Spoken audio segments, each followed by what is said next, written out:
Welcome back to our channel Coins Liberty, coin lovers and history explorers. Today, we're traveling back to 1968 to uncover the story behind a small yet historically significant coin, the 1968 Liberty 1 cent. At first glance, it's just a penny, but when we peel back the layers of history, we'll discover a story of political change, minting evolution, and how even the smallest denomination in U.S. currency carries a legacy. And yes, we'll also talk about how much this coin is worth today. The year 1968 was a turning point for America.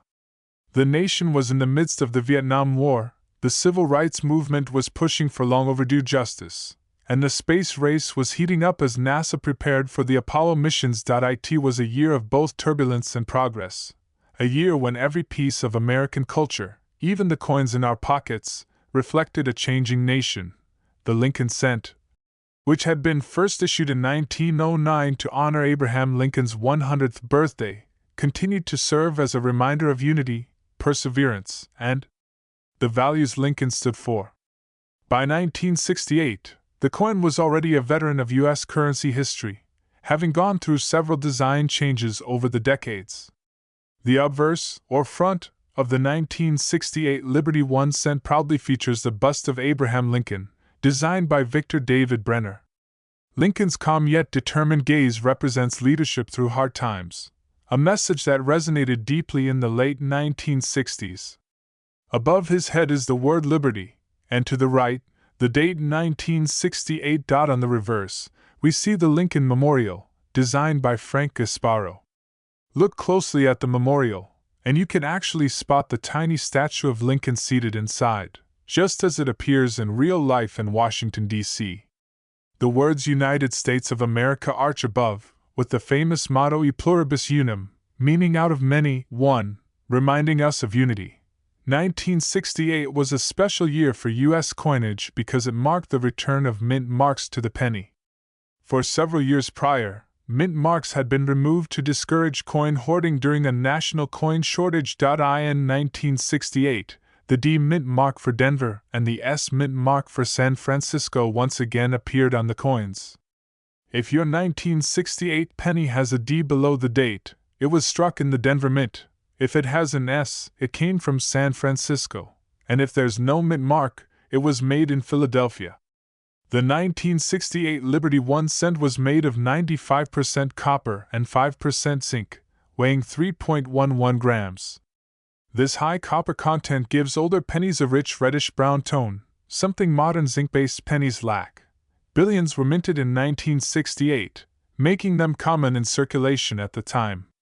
However, coins in excellent uncirculated condition, or those with rare minting errors, can be far more valuable than face value today. In everyday circulation, a well-worn 1968 Lincoln cent is still worth its face value, 1 cent. However, its copper content alone is worth more than that if melted. Though melting pennies for metal value is illegal in the U.S. for collectors, the value changes dramatically based on condition. A standard circulated 1968 penny holds mostly sentimental and historical value.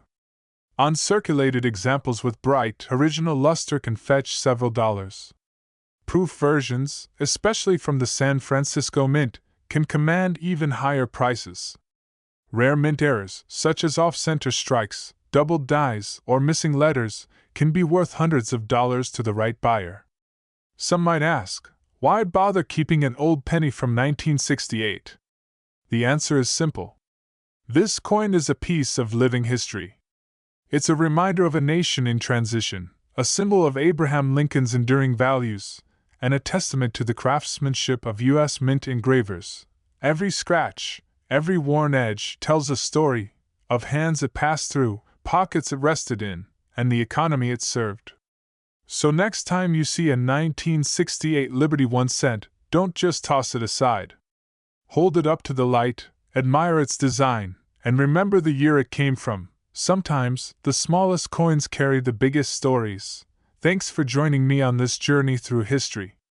If you enjoyed today's deep dive into the 1968 penny, make sure to like this video, subscribe to the channel, and hit the bell so you never miss another coin story.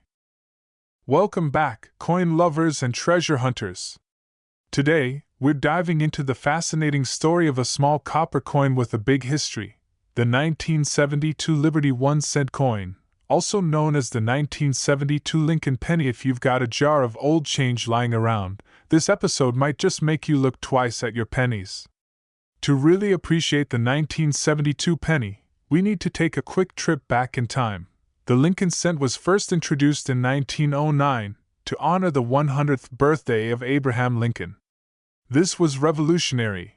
It was the very first U.S. coin to feature a real historical figure, breaking the tradition of using symbolic designs like Lady Liberty.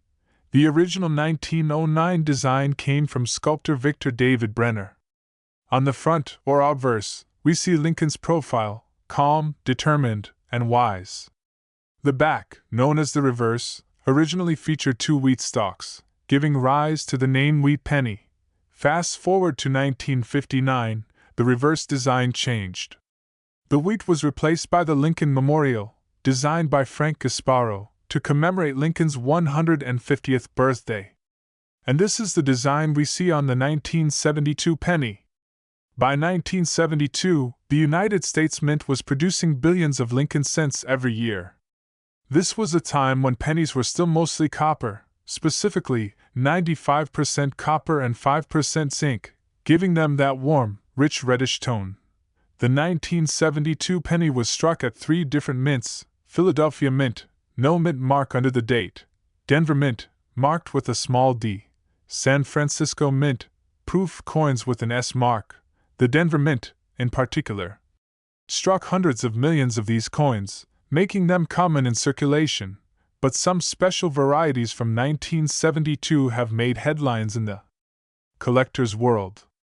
One of the reasons 1972 is famous in penny history is because of the doubled die obverse variety.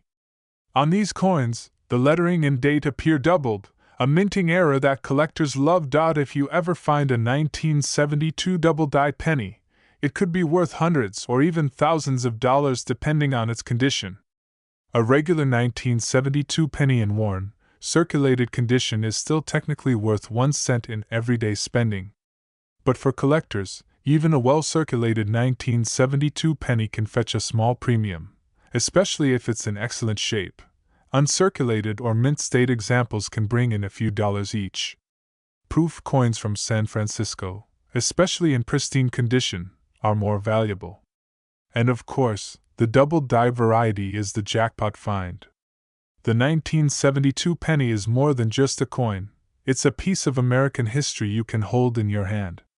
It represents a period when coins were still mostly copper, when design details were engraved, and when even the smallest minting mistakes could turn into treasures. So next time you're sorting through change, remember, that old penny might not just be spare change, it could be a collector's dream. Thanks for joining me in uncovering the story of the 1972 Liberty 1-cent coin. If you enjoyed this deep dive into coin history, hit that like button, subscribe, and ring the bell so you never miss a chance to discover hidden value in your pocket change.